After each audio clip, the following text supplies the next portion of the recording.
Hello friends, आप सब कैसे हैं। आज का हमारा क्वेश्चन रहने वाला है ट्यूबरक्लोसिस। इसके ऊपर हमें शॉर्ट नोट्स पूछा गया है, तो हम पहले देख लेते हैं। Tuberculosis is the chronic infection disease caused by the mycobacterium tuberculosis and characterised by the formation of tubercles and granulomas in lungs. तो जो ट्यूबरक्लोसिस है उसको कौन कॉज करता है? माइकोबैक्टीरियम ट्यूबरक्लोसिस कॉजेटिव एजेंट है जो क्या करता है? ट्यूबरक्लोसिस को कॉज करता है।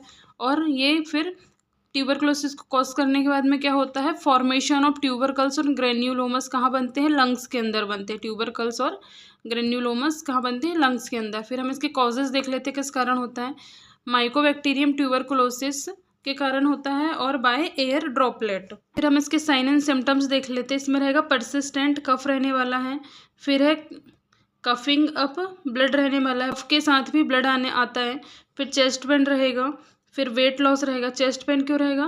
क्योंकि वहाँ पे ट्यूबरकल्स और ग्रेन्युलोमस बन जाएंगे जिसके कारण सांस लेने में क्या होगी? दिक्कत होगी, जिससे चेस्ट पेन होगा। फिर वेट लॉस होगा, नाइट स्वेटिंग होगी, फटीक और फीवर बना रहेगा। फीवर किस लिए बना रहेगा? इन्फेक्शन के कारण। डायग्नोसिस हम देख लेते हैं। फर्स्ट होता है हिस्ट्री कलेक्शन। हमें सारी हिस्ट्री उससे कलेक्ट करनी है कि उसके फैमिली हिस्ट्री में किसी को तो नहीं है, या फिर उसको रिकरेंट बार बार ट्यूबरक्लोसिस तो नहीं होता है, अगर कोई लंग्स की डिसीज़ तो नहीं है। ये सब हमें हिस्ट्री में उससे पूछ लेना। फिर हमें फिजिकल एग्जामिनेशन करना है, उसके चेस्ट एरिया में हमें फिजिकल एग्जामिनेशन करना है।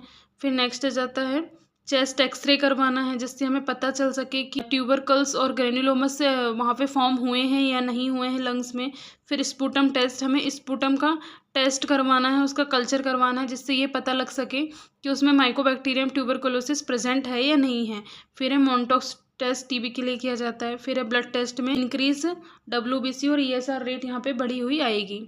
अब हम ट्यूबरकुलोसिस का ट्रीटमेंट देख लेते हैं, जिसमें यूजुअली इन्वॉल्व्स आए लॉन्ग कोर्सेस। इसके लिए क्या होता है? जो ट्रीटमेंट होता है टीबी का, इसमें लॉन्ग कोर्स यूज़ किया जाता है। जैसे 6 मंथ के लिए मेडिसिन दी जाती है, 9 मंथ के लिए मेडिसिन दी जाती है, 12 मंथ के लिए मेडिसिन दी जाती है।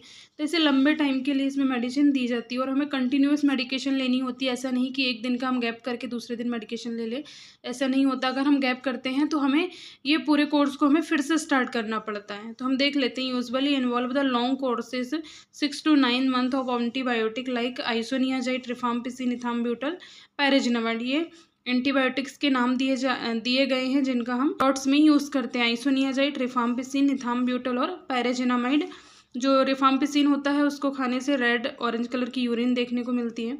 फिर नेक्स्ट आ जाएगा it's critical to complete the full course of prevent resistance. जो ट्यूबरक्लोसिस है वो ट्रीट नहीं हो पाती है, तो हमें सेकेंड लाइन और फर्स्ट लाइन ड्रग्स को हमें क्या करना है? दोनों ड्रग्स का हमें कॉम्बिनेशन करके उनको कॉम्बिनेशन में हमें ड्रग थेरेपी चलानी। फिर नेक्स्ट आ जाएगा प्रिवेंशन में आ जाएगा BCG वैक्सीन यहाँ पे लगवाना है। जो बैसिलस कैलमेटगोरिन वैक्सीन होता है वो लगता है टीबी के लिए। फिर आ जाएगा early detection and treatment of active cases. अगर एक्टिव केसेस है, टीबी उसको अभी है, तो हमें क्या करना है? अर्ली डिटेक्शन करना है और उसको ट्रीट करना। फिर नेक्स्ट आ जाएगा गुड वेंटिलेशन इन क्राउडेड एरियाज।